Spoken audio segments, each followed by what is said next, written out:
Hello everyone, कैसे हैं आप सब लोग। आई होप सब लोग अच्छे होंगे, सब लोग मज़े में होंगे। तो आज की इस वीडियो में हम लोग पढ़ने वाले हैं हमारे top chapter principle of inheritance and variations के बारे में।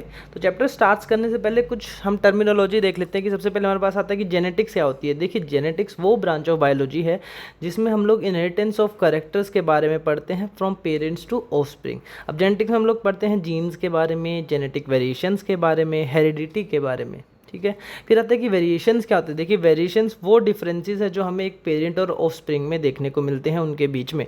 जबकि हम बोलते हैं कि डीएनए तो पेरेंट से ही आता है, फिर भी हम लोगों के बीच में कितने डिफरेंस है हमारे अंदर और हमारे पेरेंट्स के अंदर, वो हो गया वेरिएशंस। हेरिडिटी क्या है? हेरिडिटी वो प्रोसेस है जिसके थ्रू कैरेक्टर्स को जो है ट्रांसफ़र किया जाता है पेरेंट्स टू ऑफस्प्रिंग। जब हम लोग जेनेटिक्स की बात कर ही रहे हैं तो देखिए, सबसे पहले हम बात करते हैं फादर ऑफ जेनेटिक्स के बारे में, हमारे ग्रीगर मेंडल। ठीक है, इन्होंने हाइब्रिडाइजेशन एक्सपेरिमेंट कंडक्ट किए गार्डन पी प्लांट के ऊपर। Scientific name for garden pea is Pisum sativum. 7 सालों तक इन्होंने गार्डन पी प्लांट के ऊपर काम किया, 1856 टू 1863। ठीक है, स्टार्टिंग में इनिशियली इनका वर्क जो है रिकॉग्नाइज नहीं किया गया था। क्यों? क्योंकि इन्होंने बायो और मैथ्स को मिक्स किया था। वहाँ पे इन्होंने मैथमेटिकल नॉलेज को अप्लाई किया था बायोलॉजी के साथ। तो लोगों को विश्वास नहीं हुआ कि यार ये ऐसे कैसे हो सकता है, math is a different thing, biology is a different thing, हम नहीं मानेंगे, ऐसा थोड़ी ना हो सकता है। साथ में उन्होंने कुछ फैक्टर्स की बात करी जिनका उस टाइम पे उनके पास लेबोरेटरिकल प्रूफ नहीं था। तो लोगों ने बोला आपने कुछ भी बोल दो कि हम लोग मान लेंगे, नहीं हम नहीं मानते। तो इनका काम उस टाइम पे ना रिकॉग्नाइज नहीं किया गया। फिर इन 1900 में 3 साइंटिस्ट इंडिपेंडेंटली वर्क कर रहे थे और उन्होंने मेंडेलियन वर्क को जो है फिर से रीडिस्कवर किया। कौन कौन से 3 साइंटिस्ट थे हमारे पास बायोलॉजिस्ट हमारे? कार्ल कोरेन, एरिक वॉन टेशरमार्क, ह्यूगो डिवरीज। ठीक है, इन्होंने रीडिस्कवर किया। तो हम बात कर लेते हैं मेंडल ने काम क्या किया था। ठीक है भाई, उसने काम किया, रीडिस्कवर हो गया। काम क्या किया? सबसे पहले तो उन्होंने पी प्लांट को चूज़ किया। पॉइंट आता है कि why pea plant? Pea plant को ही क्यों चूज़ किया? क्योंकि ईजिली अवेलेबल है, फ्लावर्स जो थे ईजी टू हैंडल थे, और flowers of P plant remain closed till pollination. ठीक है, वो क्लिस्टोगेमस फ्लावर्स हम लोग पढ़ते हैं ना, सेक्सुअल रिप्रोडक्शन फ्लावरिंग प्लांट। ठीक है, तो वहाँ पे बाहर से कंटेमिनेशन का चांसेस नहीं थे। चाहे तो उनके ऊपर जो है बोथ सेल्फ और क्रॉस पोलिनेशन अवेलेबल था क्योंकि बाइसेक्सुअल फ्लावर्स थे। ठीक है, वो चाहते तो जिनके साथ वो करवाना चाहे पोलिनेशन उनके बीच में भी करवा सकते थे। ठीक है, साथ में इन्होंने चूज़ किया 14 पेयर्स ऑफ कंट्रास्टिंग कैरेक्टर्स जिनके बारे में हम लोग देखेंगे। पी प्लांट का लाइफ साइकिल जो है शॉर्ट है और साथ में प्योर लाइन वेराइटीज़ इनके पास अवेलेबल थी पी प्लांट की, इसलिए इन्होंने पी प्लांट को यूज़ किया। तो जो अभी हमने 14 पेयर ऑफ कंट्रास्टिंग कैरेक्टर की बात करी, देखिए कैरेक्टर्स हो गए हमारे पास, जैसे कि इन्होंने लिया सीड शेप, वहाँ पे ट्रेड्स हो गए डोमिनेंट वाला राउंड, रिसेसिव वाला wrinkle, seed colour yellow green, flower violet और white, pod shape full constricted, pod colour green yellow, flower position axial terminal, stem height हो गई टॉल और ड्वार्फ। ये 7 कैरेक्टर्स उन्होंने लिए। तो हम लोग बात करेंगे कैरेक्टर्स क्या होता है। देखिए, कैरेक्टर जो है वो हेरिटेबल फीचर है that can very between individuals. ठीक है, या फिर हम लोग जिस फीचर के बारे में एक बार में इन्वेस्टिगेशन कर रहे हो, पढ़ रहे हो, उस हेरिटेबल फीचर को हम लोग बोलते हैं करेक्टर। अब करेक्टर जो है उसके 1 या 2 या उससे भी ज़्यादा ट्रेड्स ऑब्जर्वेबल जो करेक्टरिस्टिक्स होते हैं, ट्रेड्स उनको बोलते हैं हम लोग। तो एक करेक्टर के 2 और मोर देन 2 ट्रेड्स ऑब्जर्व हो सकते हैं। ट्रेड्स क्या होते हैं? जो ऑब्जर्वेबल करेक्टरिस्टिक्स है। जैसे कि यहाँ पे हम लोग करेक्टर की बात करें तो करेक्टर तो हो गया स्टेम हाइट, और उसका ऑब्जर्वेबल ट्रेट जो उसका ऑब्जर्वेबल करेक्टरिस्टिक है जैसे हो गया टोल और ड्वार्फ। तो करेक्टर तो हो गया हाइट, ट्रेट हो गया टोल और ड्वार्फ। ठीक है, फिर बात कर लेते हैं मेंडल ने जो इस फैक्टर की बात करी थी। ठीक है, यानी कि जो आज हमें पता है कि उन्होंने जीन के बारे में बात करी थी, वहाँ पर उस टाइम पे उन्होंने यूज़ किया था टर्म फैक्टर, उन्होंने जीन टर्म यूज़ नहीं किया था।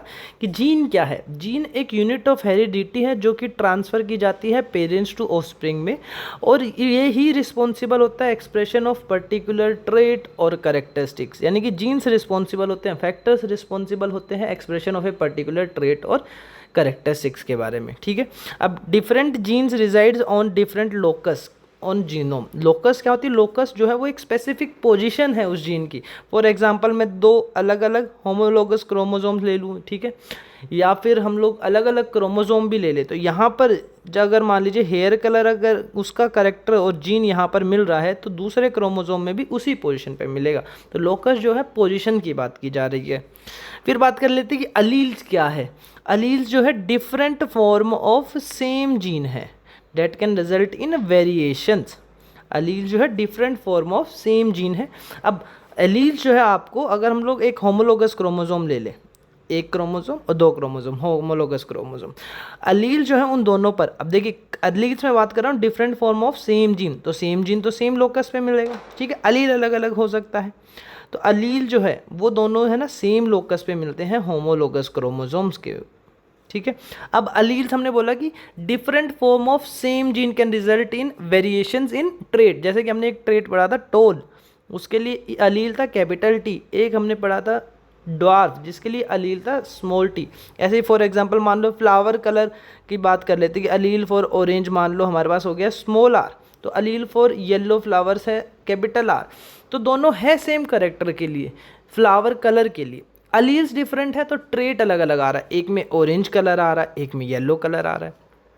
तो करेक्टर जो है हम लोग बोल सकते हैं वहाँ पे बात हो रही है जीन की, कि भाई करेक्टर जो है यहाँ पे हमारे पास फ्लावर कलर का है, यानी कि जीन जो है फ्लावर कलर का है। ट्रेट जो है वो हम बात कर रहे हैं अलील की, यानी कि अगर स्मॉल आर वाला अलील है तो जीन तो सेम है स्मॉल आर और कैपिटल आर, पर वहाँ पे एक में ऑरेंज कलर का ट्रेट है, एक में येलो कलर का ट्रेट है। ये हो गया अलील्स के बारे में।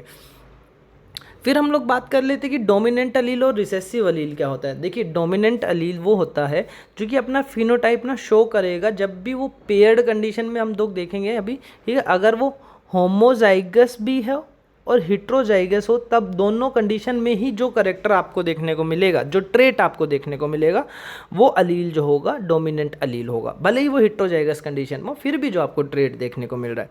रिसेसिव अलील वो होता है जब उसको एक्सप्रेस करना होता है अपने फिनोटाइप, तो उसको हमेशा होमोजाइगस कंडीशन की ज़रूरत होती है। फिर आ जाते हैं कि जीनोटाइप और फिनोटाइप भी हम लोग एक टर्म सुनते हैं कि भाई फिनोटाइप जो हम लोग ट्रेट की बात कर रहे हैं कि टोल है, ड्वार्फ है, ठीक है। जीनोटाइप जो है वो जेनेटिक कंस्टिट्यूशन की बात हो रही है एक ऑर्गेनिज्म की या फिर सेल की, जिसमें हमें कॉम्बिनेशन ऑफ अलील्स देखने को मिल सकता है that an individual inherit from their parents. For example जो हमने कैपिटल टी कैपिटल देखा, ये है उसका genotype, capital T small T small T small T, ये है उसका जीनोटाइप। पर फिनोटाइप की बात करें तो फिनोटाइप में हम लोग बात कर रहे हैं ट्रेट की, ऑब्जर्वेबल कैरेक्टरिस्टिक्स की, जो कि बनता है जीनोटाइप के इंटरेक्शन की वजह से, जीनोटाइप और एनवायरनमेंट के इंटरेक्शन की वजह से। जैसे जीनोटाइप तो कैपिटल टी है, पर फिनोटाइप है कि वो टॉल होगा। Genotype capital T small T है, पर फिनोटाइप है कि वो टॉल होगा। जीनोटाइप तो स्मॉल टी है, पर फिनोटाइप है कि वो ड्वार्फ होगा, ठीक है। अब बारी बारी हम लोग जीन्स के इनहेरिटेंस की बात कर लेते हैं। सबसे पहले हम चलते हैं कि एक बार में हम लोग एक ही जीन की इनहेरिटेंस की बात करेंगे, इनहेरिटेंस ऑफ वन जीन। यहाँ पे किया गया मेंडल ने, उन्होंने जो है all characters in male and female को सेम रखा, ठीक है, सिर्फ एक ही करेक्टर का डिफरेंस लिया। मान लीजिए ये मेल है ये फीमेल है, इसमें सारे करेक्टर्स, फ्लावर पोजीशन, पोड शेप, पोड कलर सब कुछ सेम रखा, बस एक का डिफरेंस रखा करेक्टर का, जो था हाइट का, यानी कि एक बार हमने ले लिया टॉल और एक बार हमने ले लिया ड्वार्फ, ठीक है। अब जो प्रोजेनीज जो थे इनके, यहाँ पर F1 होगा फर्स्ट फीलियल जनरेशन, फिर उसमें हम लोग सेल्फिंग कराएंगे, जैसे हमने सबसे पहले बनाए गैमीट्स, तो इससे बने एक कैपिटल टी वाला, एक कैपिटल टी वाला, ड्वार्फ वाले से बने एक स्मॉल टी, और फर्टिलाइजेशन के बाद हमारे पास जितने प्रोजेनी थे वो सारे हिट्रोजाइगस टोल थे। फिर हमने हिट्रोजाइगस टोल में दोबारा से सेल्फिंग कराया। अब सेल्फिंग कराया तो हमें फिर एक और जनरेशन मिली जिसको हम बोलते हैं F2 जनरेशन और फीलियल जनरेशन। यहाँ पे हमें कोई भी ब्लेंडिंग देखने को नहीं मिली। ब्लेंडिंग यानी कि जो डोमिनेंट वाला करेक्टर होता है वो अपना करेक्टर शो कर रहा है हिट्रोजाइगस कंडीशन में, होमोजाइगस डोमिनेंट कंडीशन में, और रिसेसिव वाला होमोजाइगस रिसेसिव कंडीशन में। जैसे कि कैपिटल टी स्मॉल टी, अगर हम लोग ऐसे इन जनरल थोड़ा सा अगर गलत भी सोचें कि भाई कैपिटल टी टोल के लिए था, स्मॉल टी ड्वार्फ के लिए, तो कैपिटल टी स्मॉल टी तो जो है मीडियम होना चाहिए, नहीं, यहाँ पे लॉ ऑफ डोमिनेंस लगेगा हमारे पास, यानी कि जो कैपिटल टी वाला था ना डोमिनेंट अलील है वो अपना ट्रेट शो करेगा और प्लांट जो है टोल बनेगा, ठीक है। अब मेंडल ने ऐसे ही हर करेक्टर के लिए भी ऐसे मेल फीमेल जो लिया उन्होंने सिर्फ एक करेक्टर का डिफरेंस रख के हर एक का मोनोहाइब्रिड किया और उनको सेम रिजल्ट्स मिले। तो मेंडल ने बोला कि there is something that has been inherited from parents to offspring, और उन्होंने उसको नाम दिया फैक्टर, जिसको आज के टाइम पे हम लोग जीन के नाम पे जानते हैं। उन्होंने जीन नहीं बोला था, ठीक है। अभी जो हमने ये एक स्क्वायर जैसा बनाया ना, ये स्क्वायर जैसा, इसके बारे में पढ़ते हैं कि ये क्या होता है। देखिए ये है पुनेट स्क्वायर, ये दिया था हमारे ब्रिटिश जेनेटिसिस्ट थे, ठीक है, रेजिनल्ड सी पुनेट, उनके नाम पे नाम रखा गया पुनेट स्क्वायर, ठीक है। जहाँ पे गैमीट्स जो है, जो दो पेरेंट्स हम लोगों ने गैमीट्स बनाए थे, एक से कैपिटल टी, एक से स्मॉल टी, हर पेरेंट के गैमीट्स को एक साइड पे, दूसरे वाले को दूसरे साइड पे रखा और फिर कॉम्बिनेशंस बनाए गए मिड में, ठीक है। फिर आते हैं रेसिप्रोकल क्रॉस के बारे में कि रेसिप्रोकल क्रॉस क्या होता है। देखिए रेसिप्रोकल क्रॉस के बारे में जब हम लोग पढ़ रहे हैं, हम लोग बात कर रहे हैं जेनेटिक क्रॉस के बारे में, ठीक है, जिसमें एक मेल ले लिया हमने, एक फीमेल ले लिया किसी और स्ट्रेन का। पर अगर हम लोग जैसे टोल मान लो, एक बार हमने मेल ले लिया, ड्वार्फ जो एक बार हमने फीमेल ले लिया, अब हम लोग उसका सेक्स को जो है, पेरेंटल सेक्स को, उसको अपोजिट कर दें कि टोल जो है फीमेल है, ड्वार्फ जो है मेल है, तो वो हो गया रेसिप्रोकल क्रॉस। बैक क्रॉस कब होता है? जो हमने F1 जनरेशन में जो प्रोजेनी बनाए थे ना हेट्रोजाइगस वाले, उनको मैं किसी भी पेरेंट के साथ अगर मैं क्रॉस कराऊं तो उसको हम बोलते हैं बैक क्रॉस। अगर मैं उस पेरेंट में से सिर्फ होमोजाइगस रिसेसिव के साथ कराऊं F1 प्रोजेनी को, तो उसको हम लोग स्पेसिफिकली बोलते हैं टेस्ट क्रॉस। टेस्ट क्रॉस को यूज़ किया जाता है अननोन जीनोटाइप देखने के लिए, ठीक है, कि ये डोमिनेंट ट्रेट जो शो कर रहा है F1 जनरेशन में, ये होमोजाइगस है या हेट्रोजाइगस है। फिर आ जाते हैं कुछ लॉज जो हमें मिले कि लॉ ऑफ डोमिनेंस, जो फर्स्ट लॉ था मेंडल का, ठीक है। देखो इस लॉ के अकॉर्डिंग हेट्रोजाइगस कंडीशन में only one factor will express itself, जिसको हम लोग बोलते हैं डोमिनेंट, दूसरा वाला नहीं करेगा। जैसे कैपिटल टी स्मॉल टी में कैपिटल टी वाला करेगा, ठीक है, और स्मॉल टी वाला नहीं करेगा। कैपिटल टी ऐसा कैसे हो सकता है कि भाई कैपिटल टी जो है वो अपना नॉर्मल और अनमोडिफाइड अलील बना रहा है, ठीक है, जो अपने नॉर्मल एंजाइम बनाएगा और सबस्ट्रेट को प्रोडक्ट में मान लो कन्वर्ट कर देगा। वहीं पे स्मॉल टी के साथ क्या होगा, कुछ मॉडिफाइड अलील बन जाएगा नॉर्मल से अलग, ठीक है, या तो लेस एफिशिएंट एंजाइम्स बन सकते हैं कि भाई अपना काम ही पूरा ना कर पाएँ सिंगल टी स्मॉल टी हो तो, या फिर नॉन फंक्शनल एंजाइम बने, या फिर कोई एंजाइम ही ना बने, ठीक है। यानी कि जब ये डोमिनेंट कंडीशन जो है अगर हेट्रोजाइगस भी आप लेते हैं तो तब भी शो करे जाएगी कैपिटल टी के द्वारा, यानी कि डोमिनेंट अलील के द्वारा। This is law of dominance. फिर मिलता है हमारा सेकंड लॉ ऑफ सेग्रीगेशन। देखिए होता क्या है, गैमेट फॉर्मेशन के टाइम पे जो फैक्टर्स थे, जो अलील्स थे एक करेक्टर के, हमने बोला ना एक पेरेंट में कैपिटल टी, एक पेरेंट में स्मॉल टी, फिर हमने बोला कि वो अलग अलग हो गए अलील्स जो है गैमेट्स बनाते टाइम पे। तो लॉ ऑफ सेग्रीगेशन कहता है क्या है, जो फैक्टर्स और अलील्स हैं एक करेक्टर के, वो सेग्रीगेट हो जाएंगे एक दूसरे से, ठीक है, यानी कि एक गैमेट में एक ही अलील जाएगा। इसको हम लोग law of purity of gametes भी बोलते हैं, ठीक है।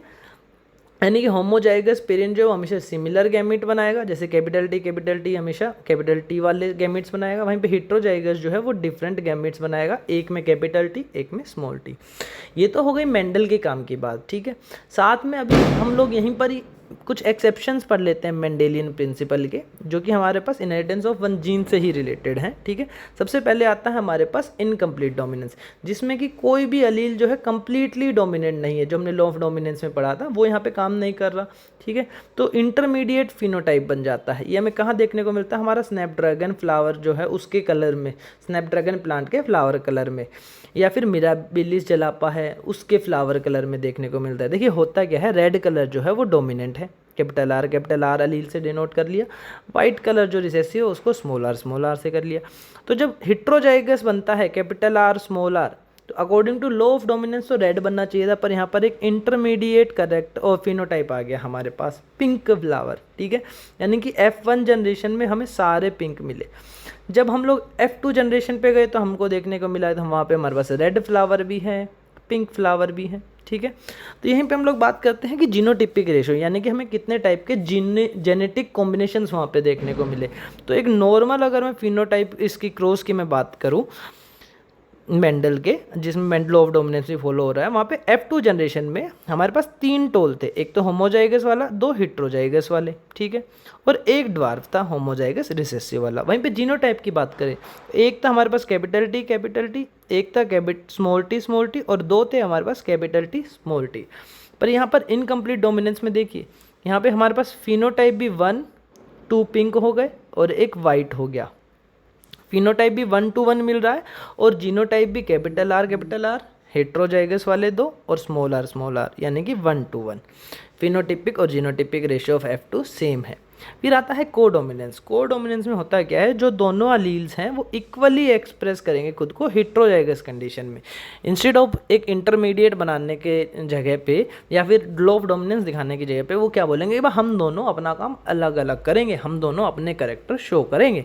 जैसे कि ए बी ब्लड ग्रुप की मैं बात करूँ तो ए चाहता है कि वो उसका ब्लड ग्रुप जो है ए वाला बने, बी चाहता है कि प्रोटीन उसका ब्लड ग्रुप बी वाला बने। अब दोनों साथ में आ गए तो लड़ने लगे। बोले लड़ने से क्या होगा, ना तो मैं झुकूंगा ना तुम झुकोगे, कि जो इंटरमीडिएट बनाए। बोला कि चलो दोनों ही बना लेते हैं। तब भी हमारे पास F2 रेशियो जो है 1:2:1 आया। F2 जनरेशन का जीनोटिपिक भी और फिनोटिपिक भी। जैसे फॉर एग्जांपल हम लोग डॉग्स देखते हैं ना, जिसमें मान लो फॉर एग्जांपल वाइट डॉग के ऊपर ब्लैक स्पॉट्स हैं, ठीक है, तो वहाँ पे तो अगर ब्लैक और वाइट कलर की बात करें तो लॉ ऑफ डोमिनेंस के हिसाब से तो एक कलर आना चाहिए था, ठीक है, या फिर इनकम्प्लीट डोमिनेंस की बात करूँ तो एक ग्रे बन जाना चाहिए था। नहीं, पर वहाँ पर तो को डोमिनेंस है, क्योंकि दोनों जो हमारे अलील्स हैं वो अपना फिनोटाइप शो कर रहे हैं। फिर बात करते हैं मल्टीपल अलील्स की। देखिए मल्टीपल अलील क्या होता है, जब मोर देन 2 अल्टरनेट फॉर्म। देखो अभी तक हमने पढ़ा ना, फॉर एग्जांपल हाइट के लिए एक हमारे पास कैपिटल टी था, एक स्मॉल टी। क्या हो अगर एक से ज़्यादा अलील्स प्रेजेंट हो एक करेक्टर के लिए, उसको हम लोग बोलते हैं मल्टीपल अलीलिज्म।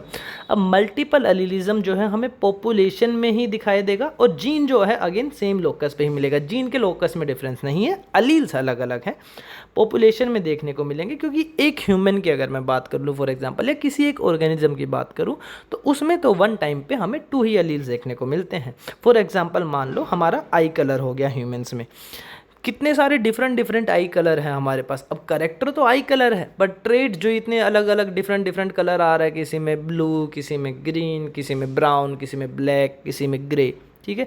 ऐसे हमारे पास एग्जांपल है आई कलर का ड्रोसोफिला में, उसमें हमें 15 अलील देखने को मिलते हैं एक ही करेक्टर के। या फिर हमारे पास ब्लड ग्रुप हो गया ह्यूमंस में, उसमें हमें 3 अलील्स देखने को मिलते हैं, A B and O. Coat colour की मैं बात कर लूँ रैबिट्स पे, वहाँ पे भी हमें कोट कलर सिंगल करेक्टर के लिए 4 अलील्स देखने को मिलते हैं।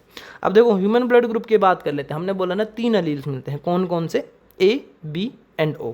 अब इसमें जो जीन कंट्रोल कर रहा है वो तो है आई, ठीक है, जो कि 9th क्रोमोसोम के ऊपर है। हमारे पास 3 अलील्स हैं इस जीन के, एक तो आई ए, आई बी और आई ओ, ठीक है। तो नंबर ऑफ जीनोटाइप कितने पॉसिबल हो सकते हैं, हमारे पास फॉर्मूला है n/2 n+1। तो यहाँ पे हम लोग रख के देख लेते हैं। यहाँ पे ह्यूमन ब्लड ग्रुप के हमने बोला 3 अलील है, तो n को हमने रख लिया, नंबर ऑफ अलील को 3 + 1 4 × 3 12/2 6 जीनोटाइप पॉसिबल है। कौन कौन से, देखो आई ए वाला होमोजाइगस वाला जो कि ए फिनोटाइप देगा, हमारे पास ए ब्लड ग्रुप देगा। ऐसे ही हमारा आई ए और ओ वाला भी हमारे पास जो है फिनोटाइप ए देगा। या फिर हम लोग बात कर लेते हैं आई बी और आई बी की, वो भी जो है हमारे पास फिनोटाइप जो है हमारा बी ब्लड ग्रुप देगा। या फिर आई बी और आई ओ की बात करूं तो वो भी हमारे पास ब्लड ग्रुप जो है बी देगा। या फिर हमारे पास आई ए और आई बी है जो कि ब्लड ग्रुप देगा ए बी, ठीक है। या हमारे पास है हमारा आई ओ जो कि हमारे पास ब्लड ग्रुप देगा ओ। अब देखो आई ए और आई बी जो है वो बराबर हैं, तभी तो वो कोडोमिनेंस शो कर रहे हैं। पर आई ए वाला जो जीन है या फिर आई बी वाला जो जीन है वो ओ से ना, जो ओ के कंपैरिजन में डोमिनेंट है। यानी कि जब ए वाला या बी वाला ओ के साथ आता है, जैसे कि ए एंड ओ, तब वो फिनोटाइप देता है डोमिनेंट वाला ए वाला, या फिर बी और ओ तब डोमिनेंट वाला बी वाला। पर जब दोनों साथ के बराबर लड़ सकते हैं, वो साथ में आ जाए ए एंड बी, तब वो देते हैं हमारे पास phenotype A B blood group, ठीक है। तो ए एंड बी जो है वो डोमिनेंट है ओ के ऊपर, बट एक दूसरे के बराबर हैं। तो ए बी ब्लड ग्रुप जो है वो को डोमिनेंस शो करता है। यही था फिर आज की वीडियो के बारे में। So thank you so much, thank you for watching the video. अभी नेक्स्ट वीडियो में हम लोग स्टार्ट करेंगे inheritance of 2 genes and polygenic inheritance के बारे में। Thank you so much, thank you for watching the video.